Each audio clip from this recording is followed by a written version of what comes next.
Einen wunderschönen guten Morgen aus Alanya. Bald haben wir den 1. Juli. Das bedeutet für die Bevölkerung, dass sich der Mindestlohn erhöhen wird. Juhu, Freude für alle. Nebenbei natürlich auch die Rentengelder. Und man sagt so, der Mindestlohn soll auf 500 US-Dollar steigen. Genaue Zahlen stehen noch nicht fest, wird noch bekannt gegeben. Aber gehen wir mal von 40% Erhöhung aus des Mindestlohnes. Und da habe ich mir so meine Gedanken dazu getätigt,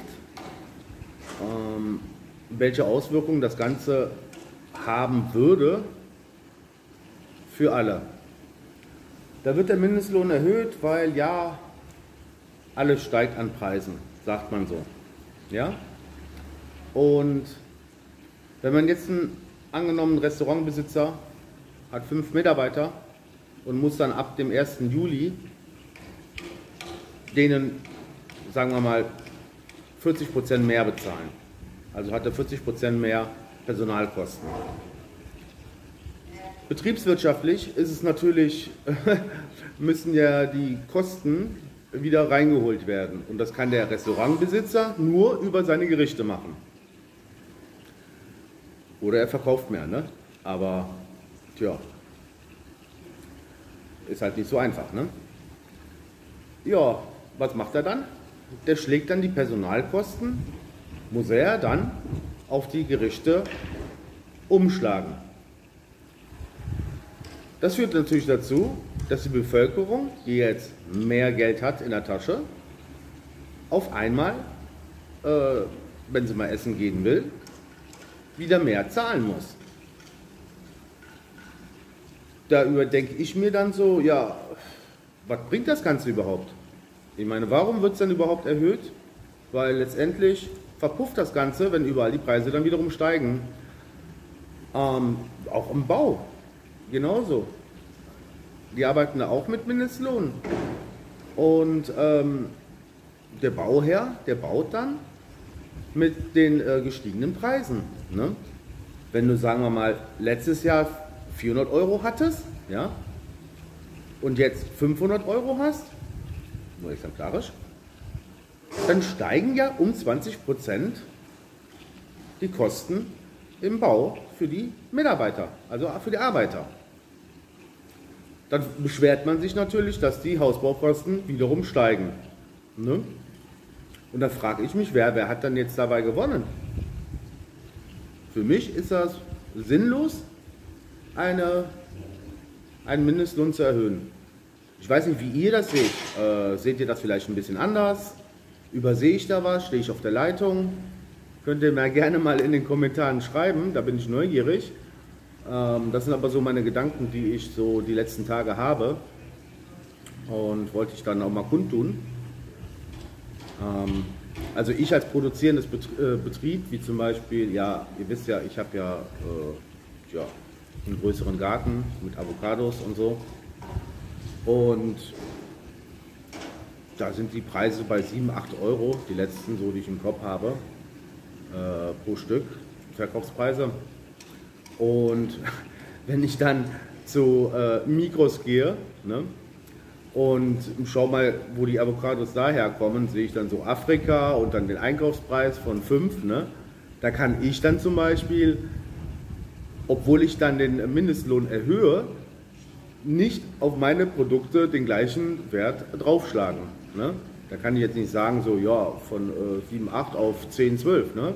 Geht nicht. Dann kriege ich die Produkte nicht verkauft. In meinem Fall ist es dann halt nur, ich kann dann nur auf Masse gehen. Ne? Und somit könnte man das Ganze ein bisschen abfedern. Aber ist halt nicht einfach, ne, das Ganze. Den einzigen Vorteil sehe ich nur bei den Mietpreisen, der ja gedeckelt ist auf maximal 25% Erhöhung. Und wenn dann die Löhne um 40% steigen, dann hat sich die Erhöhung gelohnt. Aber die Realität sieht natürlich anders aus. Die Realität ist folgende: Der Mieter der wird rausgeschmissen, rausgeekelt. Und ja, damit der Vermieter dann halt einen höherpreisigen Mieter dann wieder reinholt. Somit ist der Vorteil auch wiederum weg. Man müsste eher da was ändern, aber ja, auf Anwalt hat irgendwie eh keiner Bock oder das durchzusetzen. Ja, so ist das dann halt. Ja, und das zieht sich natürlich durch alle Branchen, ne? Es ist ja jetzt nicht nur Restaurant oder im Bau. Mindestlöhner arbeiten ja auch bei den Stromgesellschaften, Mindestlöhner arbeiten auch in Supermärkten, Mindestlöhner arbeiten auch in der Hotelbranche, also überall, ne, arbeiten sie. Und jeder hat dann halt die gleichen Kosten umzulegen durch die Erhöhung des Mindestlohnes. Und ja, es ist dann irgendwie so eine Schleife, ne? Und dann haben alle die Kosten erhöht, dann fängt das, ja, der Aufschrei wieder an und man sagt dann, ja, die Preise sind gestiegen und dann in einem halben Jahr werden dann halt wieder die Mindestlöhne erhöht und das ganze Spiel fängt wieder von vorne an. Ja, ganze Zeit läuft man in so einem Kreis. Ne? Theoretisch kann man das Ganze nur stoppen, indem man die Erhöhung stoppt, aber was weiß ich, ne? Sind nur so meine Gedankengänge. Ich habe eben nochmal nachgeschaut, was ich da von mir gebe. Ich meine natürlich nicht Euro, also Avocados 7 bis 8 Euro, sondern 7 bis 8 Täler.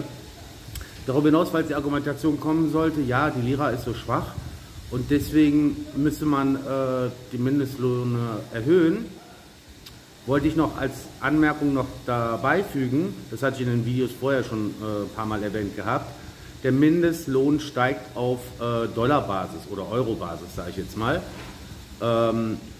Anfänglich waren das mal 300 Euro Mindestlohn, den ich dem Farmer bezahlt habe.